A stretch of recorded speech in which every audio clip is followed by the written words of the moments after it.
Greetings, Professor McKee here with our next video for Seminar Saturdays in fall 2025. And today's paper is about intergenerational bankruptcy, or more accurately, the effects of bankruptcy on multiple generations. So the paper is called Intergenerational Effects of Debt Relief, Evidence from Bankruptcy Protection by Naser Hamdi, Ankit, Kalda, Qianfan. My apologies if I mangled any of those names. I probably did. And this paper was presented at Western Finance Association in 2025. So this is another paper on bankruptcy. We talked about bankruptcy earlier in this semester series. But this is about personal bankruptcy now. This is a household finance paper. This is not about corporate bankruptcies. So they're different things and kind of two entirely different areas of research. Corporate bankruptcies has been studied a lot. Household finance, that's kind of an economic topic that's been moving into finance lately. And this was at WFA, one of the top finance conferences in the world. Okay, so bankruptcy debt protection. This protects the immediate recipients. So if I'm in trouble financially and I go to bankruptcy court and I file for bankruptcy and I'm approved, some of my assets are protected from creditors, so I'm not starving in the streets naked without any of my clothes because the creditor took all my clothes. What this paper wants to look at isn't if this helps the immediate recipients, which it almost certainly does. What they are looking at is, what about the next generation, the children of the people who receive bankruptcy? Does that immediate benefit to their parents spill over to them, to the next generation? And there's a couple ways you can be thinking about, is this going to benefit them or maybe not benefit them or maybe going to harm them? So first of all, it could be a long-term benefit or a short-term benefit from receiving bankruptcy protection. If it's a short-term benefit, then it's probably not going to have an effect on the children because we're going to be looking at the financial health of the children a decade, 2 decades after the bankruptcy. So if the bankruptcy is mostly a short-term, you don't have a huge financial crisis on an individual basis, and then things go back to what they were like before the bankruptcy, then a short-term shock like that, most likely it's not going to have a huge impact on the children. It's not going to be large enough to really change anything. However, if there's a long-term benefit, if the parents do better because the bankruptcy sort of changes the financial health trajectory of the entire household, then this could, in a number of ways, set up their children for success. There is also the potential that the bankruptcy is bad, although the authors sort of mention this and then they never really talk about it again because they don't really find anything that would point in this direction. But we have what could be a sort of a moral hazard where the existence of the bankruptcy protection allows them to behave more recklessly on a financial level. And that could harm the child, right? The parents know that certain assets are safe because of bankruptcy, so they behave in reckless ways. That means they can't properly support their children as they're growing up. There's also a risk compensation thing here where you have lowered risk. The existence of bankruptcy and the actually receiving bankruptcy protection reduces your risk. And what we've found in economics is people adjust their behavior when you increase safety.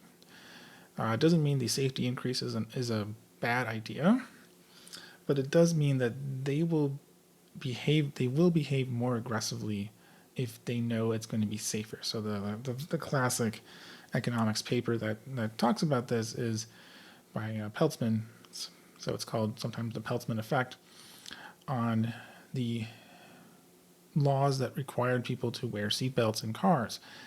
This increases safety quite a bit.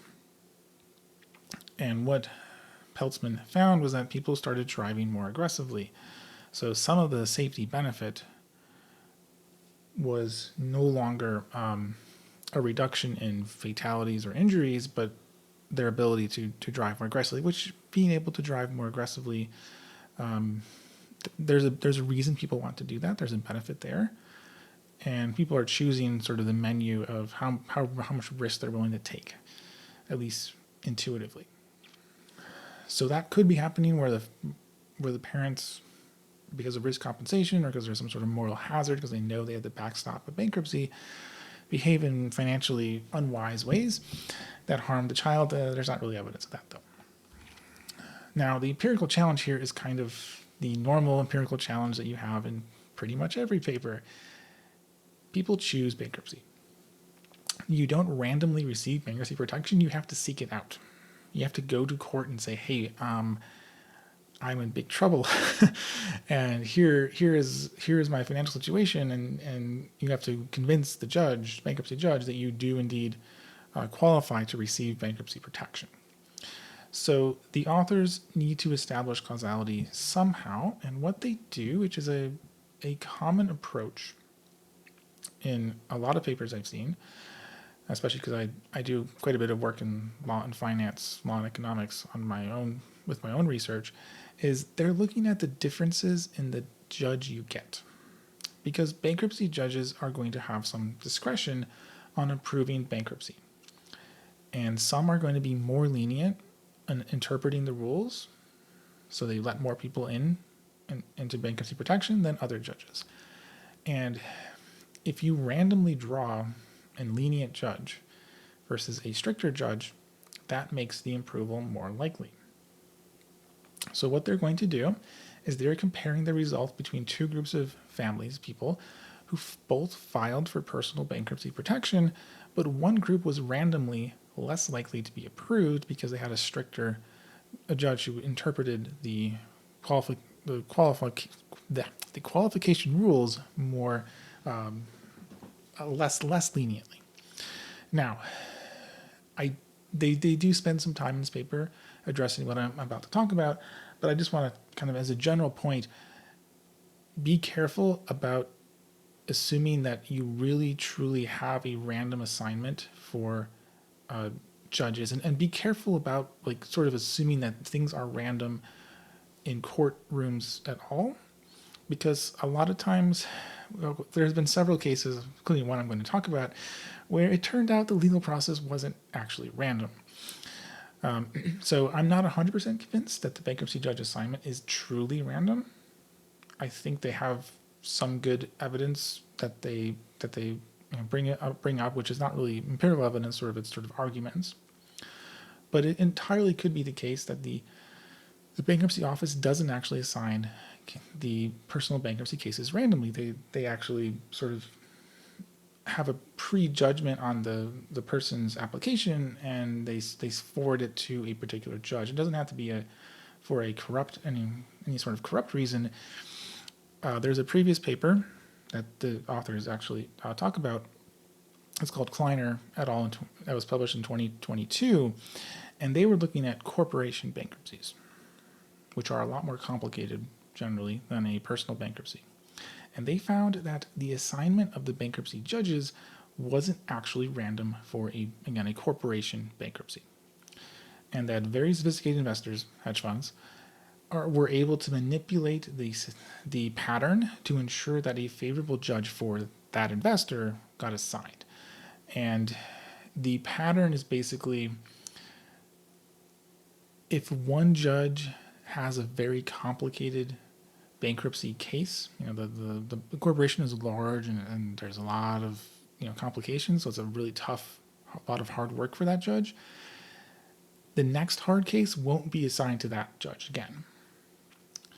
It'll be assigned to someone else. And the reason for that is, you want to spread out the work so that one judge doesn't get dumped with every single really tough case. That's really bad personnel management. And whenever you're sort of working with a bunch of peers, a bunch of colleagues, and we act like this as professors within our own department. We try to be fair and equitable, and not make it so one person has to do all the work. No one likes being forced to do all the work. If you've ever done a group project, same kind of thing there. And so they don't just randomly assign all the cases because they know this case is going to be really hard, and they're like, well, you don't want to make Judge Smith here do it again. Like, she's done 2 really hard cases in a row already. We're going to give it to Judge Jones because he has not had a hard case in the last year. And now, personal bankruptcies, at least according to the authors and my impression, is that it's a lot simpler. And they're not, this exact sort of non-random process is not going to be the case with personal bankruptcies. But there's the potential that maybe families that have better lawyers can manipulate the process and make sure they get a lenient judge.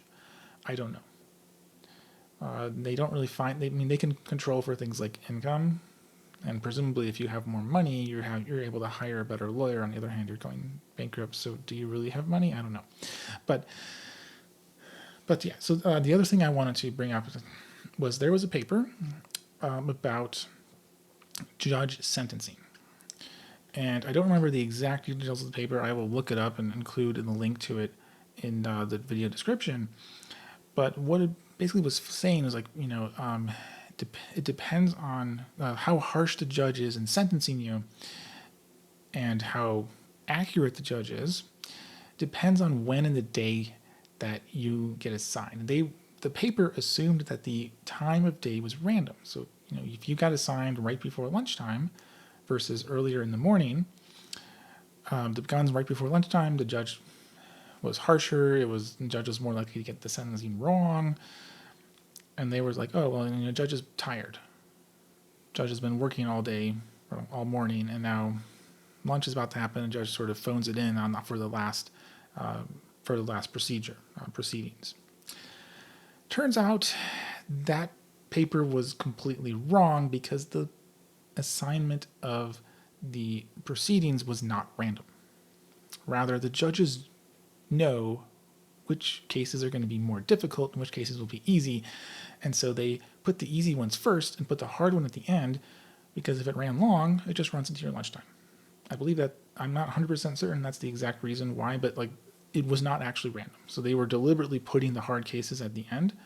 And so it wasn't that the judge was tired and making mistakes. These were genuinely more difficult decisions that the judge was having to make. So of course the judge makes more errors. The paper, when it first came out, there was all sorts of talk within the paper and discussion about it, like, judges are biased and making errors like this, and it turns out not actually. So again, be careful, because understand the underlying thing that's going on really well, because if it's not actually random, your whole paper is just dead and it's going to be invalidated. So I think they're probably okay here, but just whenever I see that, because this is an area I'm kind of familiar with, it's like, be careful. And they do spend quite a bit of time in the paper trying to justify that it really is truly a random assignment. All right, so where is their data coming from? Well, from PACER. This is the public access records for all federal court filings. This includes bankruptcy. You do have to pay money if you're downloading a lot of files, and they downloaded 2.8 million, so they did have to pay some money there. It's kind of annoying because if you want to really look systematically at any sort of number of cases, you're going to be charged a bunch of money, and it's all electronic. It's not like the federal government is paying massive sums of massive reams of paper whenever someone wants to look it up. It's all digital. It's all digitized now. But PACER is or PACER, however you pronounce it, is it charges you, sort of assuming that you are printing out paper at the local courthouse, which I don't think no one really does that anymore. Anyways, they then get consumer credit histories from a credit bureau. I mean, there's 3 of them. Flip a roll of 3 sided dice or something like that, and you'll have a 33% chance of getting the one. But your credit score keeps track of when you go bankrupt, because that's kind of relevant to your credit score. So they're able to link the credit histories with the bankruptcy filings. And then they also have employment data from the credit bureau, again, because it's relevant to your credit score. There's so much information in credit scores. And they end up with like 100 million employees. So there's a lot of people that they have access to, because basically everyone who works and has ever accessed the credit system has a credit score, and there's a lot of information on you that you could access if you had access to it. It is not easy to access stuff from the credit bureaus, and they deliberately do not say which one. They're probably not allowed to, based on the whatever agreement they signed with that credit bureau. So yeah. So if you want to try to replicate this paper, it's going to be hard, because you'll have to have some connections at least one credit bureau, if not the particular one they did. Some limitations, because they're matching by name, and well, there could be some problems. So if an individual has the same last name and the same mailing address, they consider that those two people or multiple people the same household.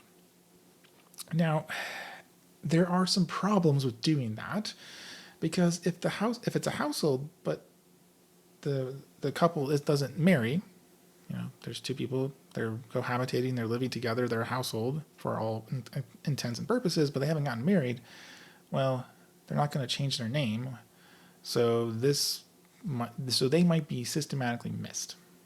I didn't see anything that would indicate that if someone is not married and has changed the name to match, then I don't think that household is going to show up as connected.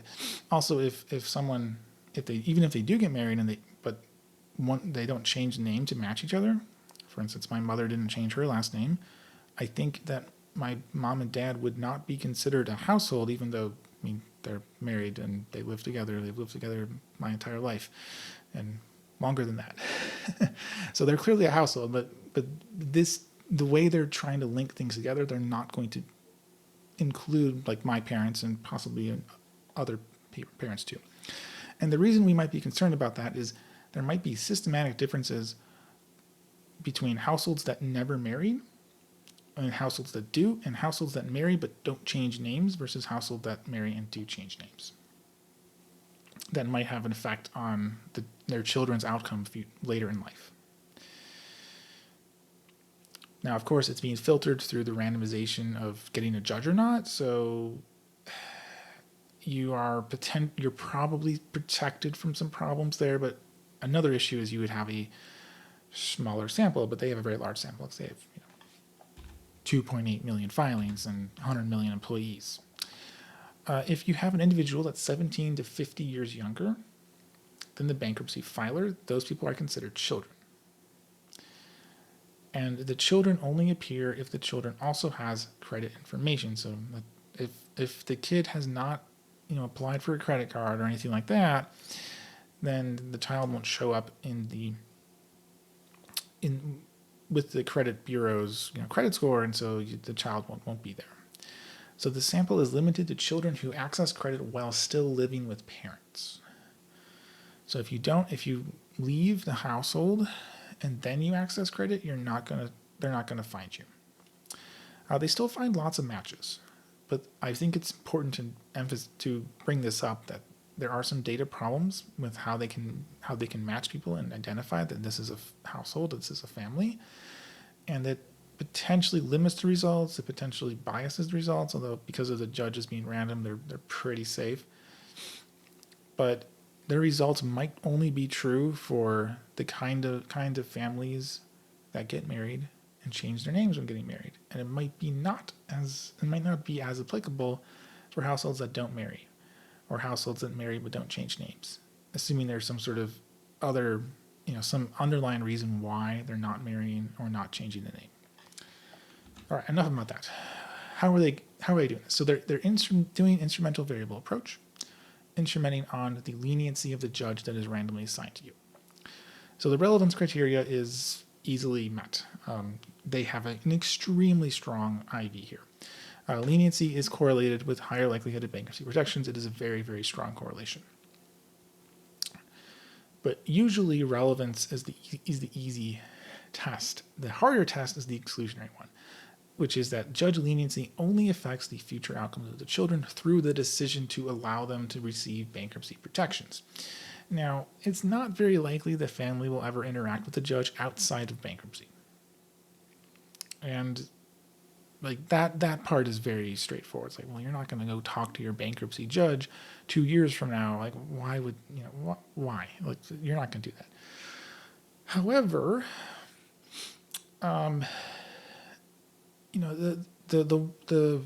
something they bring up is the judge might do other things during the bankruptcy procedures because the judge is lenient that helps the families. Like maybe the judge gives them advice about, personal finance advice, so they don't mess up and end up in bankruptcy court again. Maybe the judge is more favorable to them in other rulings. Now the authors basically have to try to argue, and they do sort of argue like, well, the bankruptcy judge really only interacts with the family once when they approve or deny, and then it just follows sort of a standardized process. So then that they claim that I'm not familiar with bankruptcy, especially personal bankruptcy procedures. So I don't know if that's true or not. And if I was being a very, very diligent referee, I would try to track down a lawyer who works in bankruptcy with personal bankruptcy and say, hey, is this true? Is this how it would normally work? But of course, I'm just reviewing this paper on a much less formal basis. And an important thing here is they do not find any correlation with family information on getting the lenient judge. So the whole well, maybe the fancy lawyer can get you the more lenient judge, doesn't seem like it. Doesn't seem like there's anything about the family that helps them get the fancy lawyer, which helps them get the lenient judge.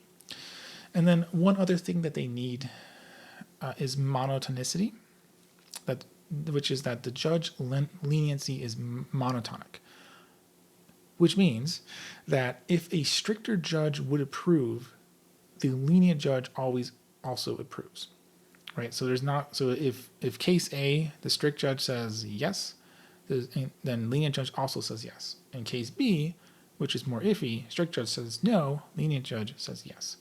And it's never the case that the lenient judge is refusing to approve, meanwhile the stricter judge does approve. And it's necessary for some of their econometric assumptions about the results to be true.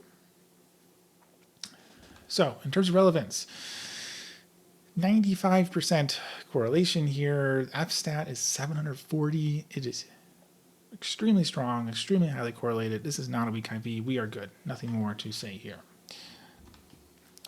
In terms of monotonicity, because we can't really test the exclusionary test formally, they run a best fit line here. The slope is the beta hats. So these 0.95, 0.91, this is the slope of this line here that's fitting all these little dots.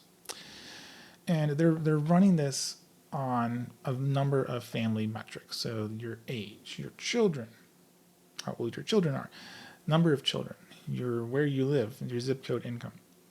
And it doesn't seem to matter.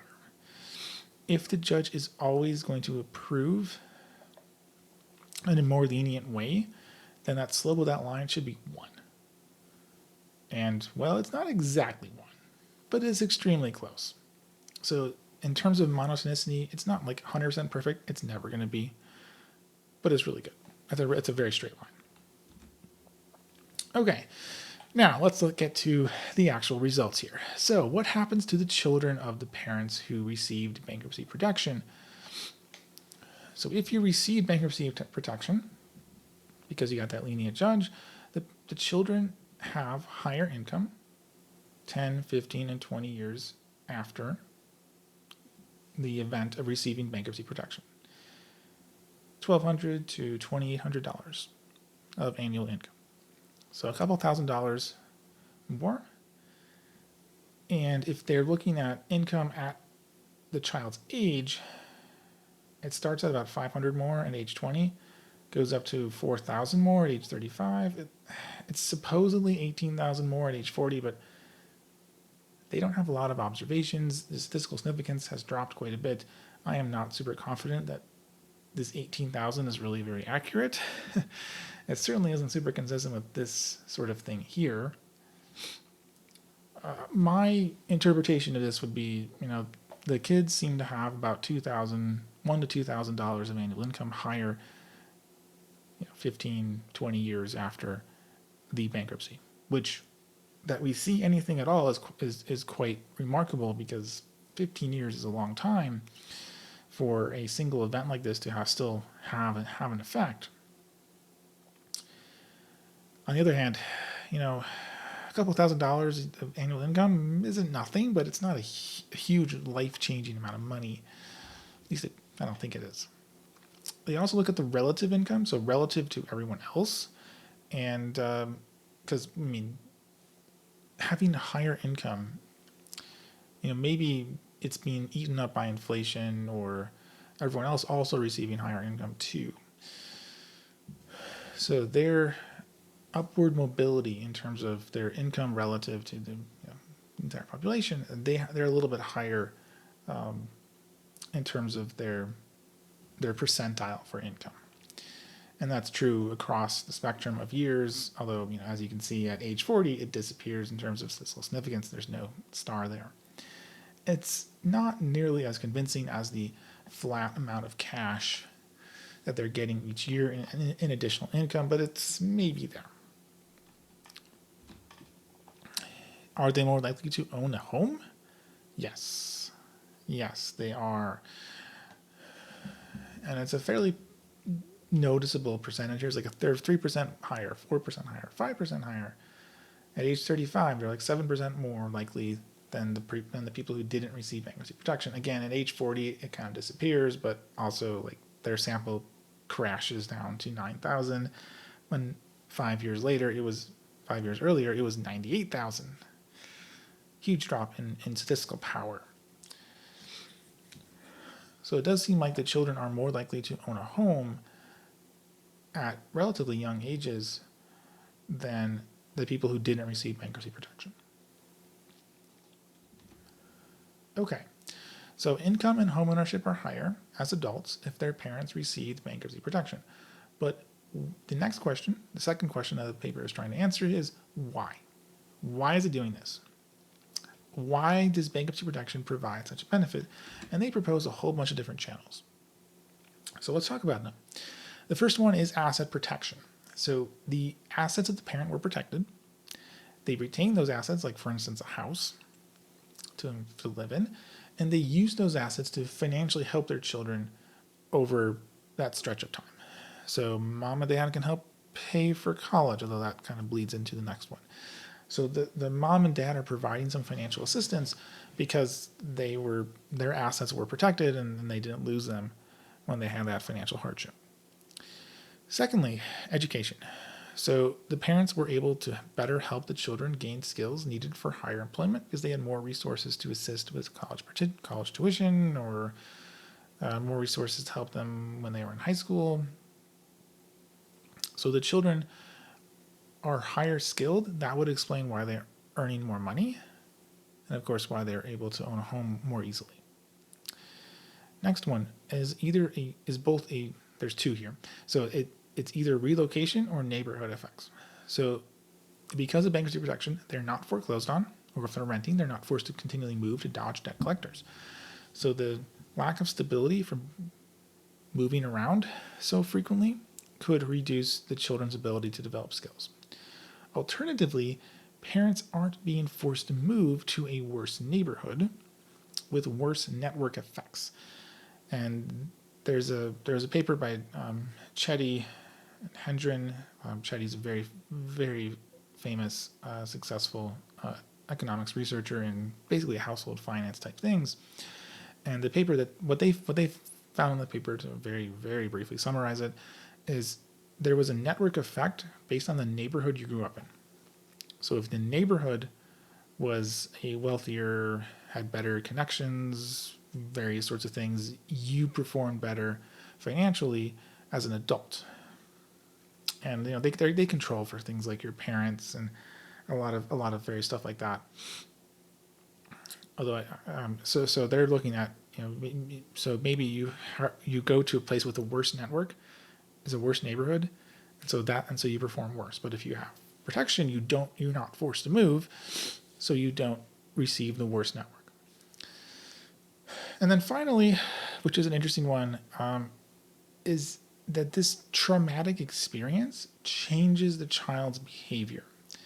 And it's a long run change in the child's behavior. Meaning, so if you don't receive bankruptcy protection, you see this really big financial shock. Your parents are, had their lives wrecked because they didn't, because of the financial problems. And so as an adult, you play it a lot safer to try to avoid that. Whereas if you did receive protections, you kind of avoided the disaster, and so you're more willing to take on risk. This is an interesting idea and one that has some basis. So the best example of this is people who grew up who were children during the 1930s, and probably also the 1940s, because there was a lot of, the first half of the 1940s, because there was a ton of rationing of resources because of the war. Adults who grew up then as children are measurably more risk averse. And the logic is quite straightforward. As a child, you saw your parents' life savings go up in smoke like that because the local bank failed. And so you don't want to put money at risk, or you're much more cautious about how you invest your money. Maybe you stuff all your money under your mattress. You're not willing to put money in the bank because you saw how bad and how catastrophic it was for your parents. And so you want to avoid that. And, I will say, like, anecdotally, I've kind of seen this. Pretty much all my grandparents were born 20s, 30s. They grew up during the Depression, during World War II. And like at least one of my grandmothers, like she would just constantly like save all these little condiments from the restaurant. She never used them, but it was just a habit that she had developed because, well, she grew up when things were really poor, and none of my grandparents came from very wealthy families, so it was especially bad for them. But there's been research papers that have found that if you try to measure risk aversion, people who were born during the 1930s, who were children during the Great Depression, are more risk averse than people who were before and after. And there's been other papers of like, if you experience a natural disaster that hits your town, and if you directly are harmed by the natural disaster, you become more risk averse. If the natural disaster hits your town, but it doesn't hurt you directly, like the tornado rips through town, but you were on the other side, your house was on the other side, so nothing happened to you, you become less risk averse, more willing to take risk. So that's the idea. They either experience this financial shock or don't, and if they do experience a shock, they become less willing to take risk, less willing to be aggressive in pursuing good opportunities, and then that's why they are less able to increase their income, less willing to buy a house, because what if we get foreclosed on like mom and dad did, that sort of thing. Okay, so they're going to try and tease out which of these is working. So in terms of asset protection, they can look and see what happens to the parent's house. If the parent's house is foreclosed on versus not being foreclosed on. And what they find is, if your house gets foreclosed on, receiving bankruptcy protection results in higher income for the children, results in your percentile rank being better, maybe more ownership, although these are both pretty similar to each other. If you restrict the sample to only homeowners, so you remove all the people who didn't have a house to be foreclosed on, like income is still showing up, and it's not showing up at all if your home wasn't foreclosed on and you didn't receive bankruptcy protection. Interesting. Now, there's a bunch of stories that are all consistent with this, because all the moving stuff, well, if you're foreclosed on, you're forced to move. Foreclosure would be a big traumatic event. It's also an asset that your parents can use to help you later in life. So it kind of applies to everything, but it isn't useful to see. they then also look at education, and they can't. I don't think they know the college, like if someone has a college degree, because that's like the very obvious thing to do, and they don't do it. I don't think the credit bureaus have it, what university you went to, but they do see that the children seem to be working for industries and employers that pay more. So they're in higher paying jobs as a sort of a class, and they're working for people that are paying more relative to other people in that same industry. So that could be because they have better skills. There could be other reasons for that too, but they say this is because of higher education, better skills. Now, they can't see if you went to college and got a degree, but they can see if you took out debt to go to college. And a lot of people do borrow, especially if you were at risk of going bankrupt for your parents. And so they find that, yes, people have higher loan balances and are more likely to have a student loan if you receive bankruptcy protection. Also, plus loan stuff. So it seems like they are more likely to go to college. Obviously, if you take out a student loan, you have to be enrolled as a student to do that. It doesn't necessarily mean that they finished the degree. Like, they might not have finished the degree, but they were at least attending college. So that's much more on point than where you're working at. Now, in terms of forced relocation, they can see when people move because they can see if they change zip codes. And it's higher for people who didn't move, but it's also quite strong for people it's higher for people who moved, but also it's quite strong for people who didn't move. Same thing with home ownership. They also limit it to just people who rented, so people who didn't own homes. Things are kind of weird here, and it's stronger for people who didn't move in terms of home ownership. So, I'm not super convinced that the forced relocation is really doing anything here. There's maybe some evidence for it, but there's also some evidence against it, and some stuff where nothing's happening. Yeah. They also look at the neighborhood effects inspired by the Chetty paper. He has several papers. And it's basically nope. Zilch, nothing. You would expect positive numbers here if there's a neighborhood effect. The only thing that's actually significant is the schools. If people don't move, if the only thing that is different is that the graduation rates for high school, so the number of people graduating from high school in your neighborhood, is going down if you receive bankruptcy protection. So this is a sign that your neighborhood is worse, not better, because of bankruptcy protection. And some of these other ones have negative signs too.